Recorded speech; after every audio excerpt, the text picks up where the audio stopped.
오늘은 현대차, 기아를 포함한 자동차 부품주 완전 분석을 할 겁니다. 업종 분석 어떻게 하는지 방법까지 알려드릴 거니까 이번 영상 반드시 보시기 바랍니다. 자, 자동차의 대장은 뭐니 해도 현대차잖아요. 현대차 일봉 차트를 한번 보도록 할게요. 현대차 일봉 차트입니다. 차트가 정말 살아있지요. 최근 코스피 지수 조정에도 사실은 계속해서 상승 추세가 유지가 되고 있습니다. 그러면 이런 상승 추세가 계속 이어지려면 사실은 자동차는 업종 사이클이 따로 존재하지 않아요. 쉽게 말해서 현대차나 기아의 실적이 계속 증가하면 주가는 가겠죠. 근데 얘네들이 실적이 꺾이면 주가는 꺾이게 됩니다. 물론 주가라는 것은 실적보다 먼저 선행을 합니다. 그러니까 사실은 우리가 현대차나 기아차의 2분기 실적이 좋을지 나쁠지 예상을 해야 됩니다. 예상. 사실은 이거 예상할 수 있는 정보력이 없잖아요. 여러분들은. 저도 마찬가지고요. 하지만 예상할 수 있는 방법이 있습니다.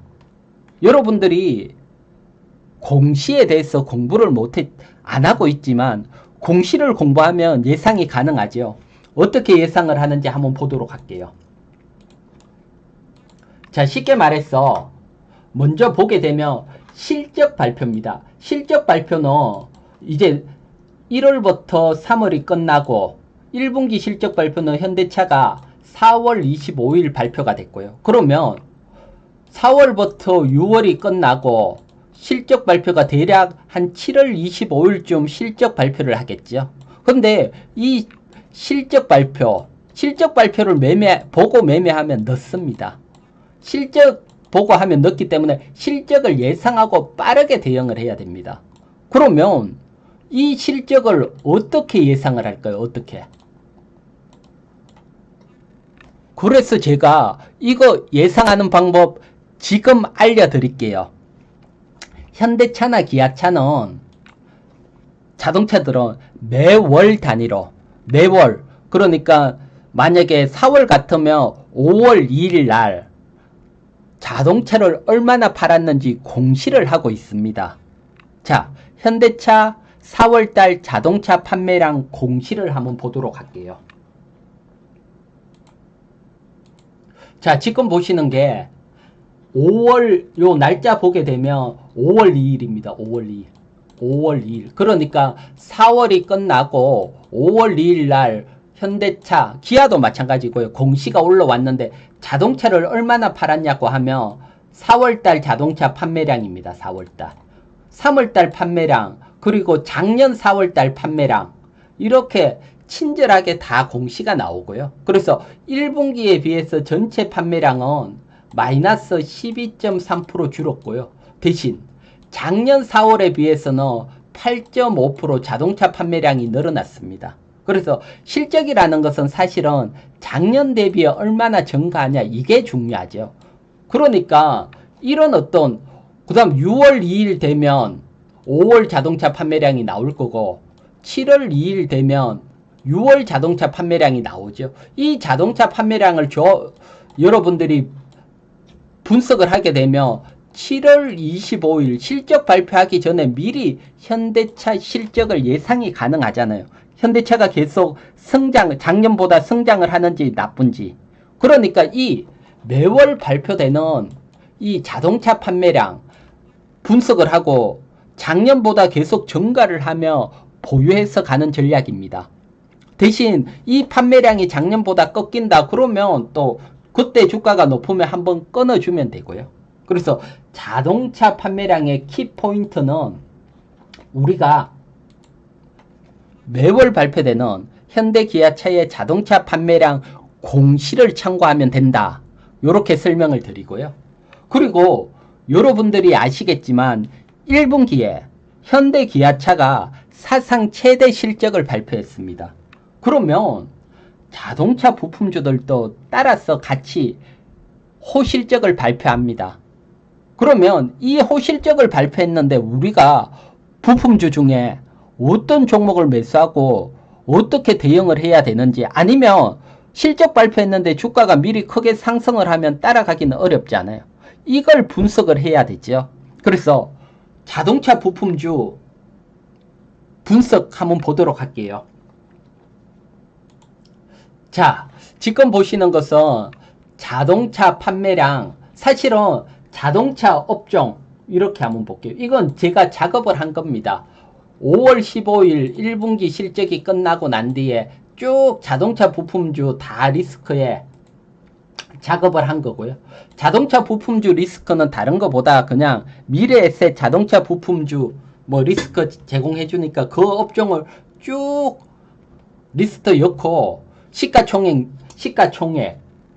그러니까 5월 15일 기준 시가총액, 그 다음 이제 1분기 자본총계, 1분기 부채, 그리고 부채 비율, 그 다음 1분기 영업이익, 그리고 작년도 영업이익, 그러니까 작년도에서 1분기 얼마나 증가했나, 증가율, 이렇게 다 하나하나 공시를 보면서 다 입력을 해 놓은 겁니다. 입력을 이렇게 쭉 해보면 일단 이 자동차 부품주는 참고적으로 보면 사실은 장치 산업이기 때문에 부채가 높습니다. 다른 업종에 비해서 부채가 많이 높습니다. 그래서 자동차 부품주에 있어서 부채 비율, 그래서 이 부채 비율을 먼저 중요하게 여기는데, 보통 코스닥 기업 중소형주 부채 비율을 보면 부채 비율이라는 게 다른 게 아니고 부채 총계, 여기 있죠. 부채 총계 나누기 자본 총계입니다. 자본 총계. 자본 총계. 자본에 비해서 부채가 얼마나 높으냐. 이게 했을 때 100%. 그러니까 부채하고 자본 총계가 같다. 그래서 100% 이해하면 이건 안정적입니다. 안정적. 근데 부채가 2배 많다. 200%죠. 요 100%에서 200% 사이는 일반적이다 보면 됩니다. 일반적이다. 근데 200%보다 부채가 많다. 이거는 뭐 불확실성이 높다. 이렇게 보고요. 보통 뭐 참고적으로 보면 은행권에서도 기준으로 잡는 게 부채가 2배 이상 있으면 뭐 대출을 잘 안 해줍니다. 그래서 기본적으로 보면 맥시멈 부채가 200%. 그래서 일단 기본적으로 보면 이 부채 비율이 200% 아래인 기업, 이런 기업에 관심을 가지고요. 뭐 아무리 뭐 실적이 좋더라도 부채가 200% 이상이면 관심을 안 가지고요. 대신 반도체라든가 다른 업종에서는 100%를 잡고 제가 매매를 하고 있고요. 참고로 설명을 드리고, 그리고 난 뒤에 그 다음 중요한 것은 영업이익입니다. 영업이익. 사실은 여기 PER이라고 이렇게 표시가 됐는데, 우리가 PER이라는 것은 이렇게 있죠. 시가총액 나누기, 총액 나누기 1년, 앞으로 1년간 예상되는 단기 순이익입니다. 순이익. 이게 PER입니다. 그런데 사실 이런 것들은 대형주에 해당이 되는데, 중소형주 여러분들이 뉴스 보면 뭐 순이익이 어떻다 이런 얘기 안 나옵니다. 영업이익 얘기만 나옵니다. 영업이익. 그래서 영업이익 기준으로, 순이익이 아니고 영업이익 기준으로 보고, 그리고 우리가 1년 예상을 못 하잖아요.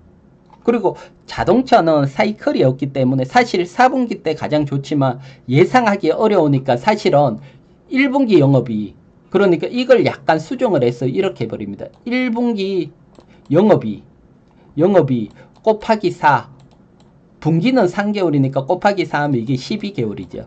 이렇게 수정을 한 PER입니다. 그래서 PER이 보통 6보다 낮은 경우 이거는 저평가로 보고 관심을 가지게 되고요. 그래서 이 PER이 6보다 낮은 경우, 물론 부채 비율은 200% 낮고 겹치는 거고, 그 다음 두 번째는 기업은 역시 성장을 해야 되죠.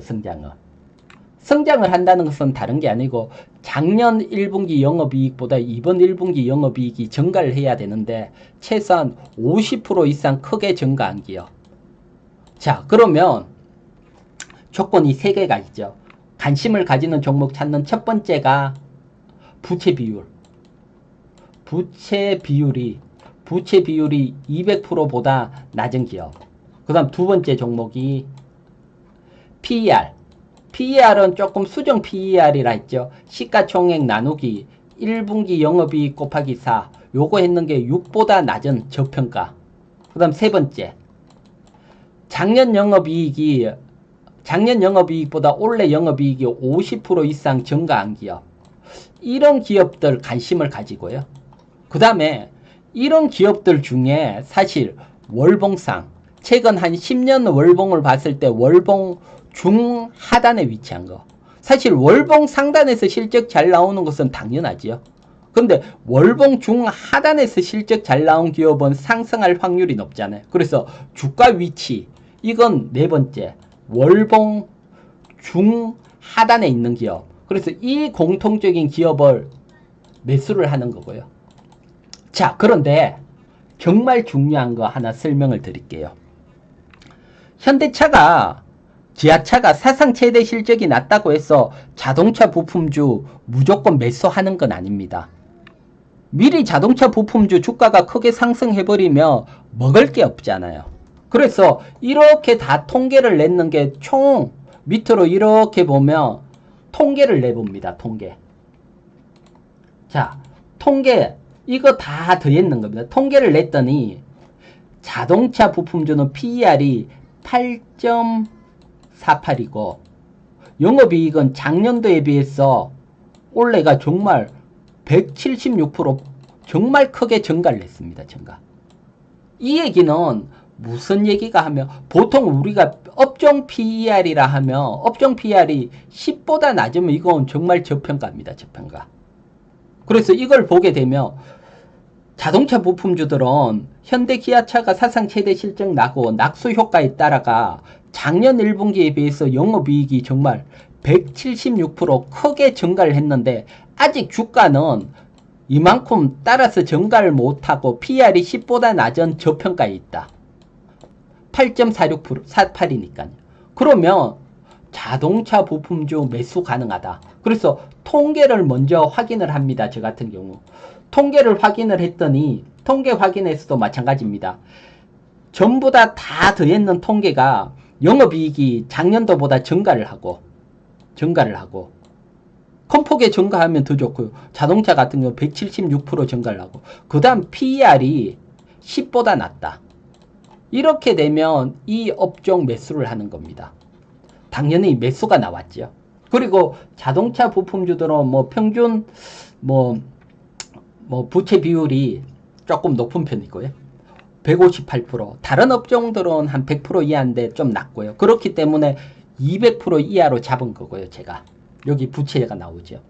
자, 그러면 그 중에 사실 지금처럼 제가 쭉 설명드리는 거 만족하는 기업은 무조건 이런 기업 매수하는 게 아니고 이렇게 하는데 그 다음 여러분들이 이걸 가지고 스스로 어떤 종목을 매수할까 또 판단을 하고요. 그 판단을 하기 위해서 여기 업종명 지금 이렇게 다 엑셀 파일을 다 올려드리고 빨간색으로 되어 있는 대원산업, DY, PHA, 한일단조, 그 다음에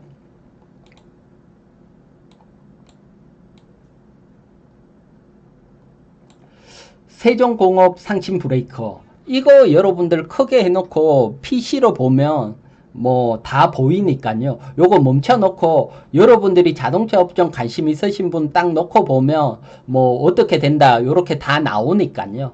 이거 요 유튜브 참고해 가면서 다른 기업하고 비교를 할 수 있잖아요. 하나만 보는 게 아니고. 그래서 제가 이렇게 다 참고적으로 이렇게 했으니까 뭐 참고하시고 사실 요 중에서 저도 한 두 종목 뭐 매수 진행을 하고 있고요. 그렇기 때문에 뭐 종목 공개하기는 어렵고요. 이 빨간색 색칠했던 종목 중에 간신권을 놓고 있으니까요. 참고하시고요. 자, 여러분 오늘은 제가 여러분들에게 자동차 부품주 또 자동차 업종 실적 어떻게 예상을 하는지 실적이 계속 좋으면 매수 가능하다 그랬죠. 그건 자동차 판매량 매월 발표되는 거 체크하라 그랬고 자동차 부품주들은 업종 매수는 통계를 내고 작년도보다 영업이익이 증가를 했고 그리고 PER이 10보다 낮다. 업종 전체가. 이러면 업종 관심을 가져야 되고, 그 중에 빨간색으로 정말 실적이 좋고 월봉상 낮은 업체 표시를 해드렸으니까요. 여러분 매매에 참고하시고요.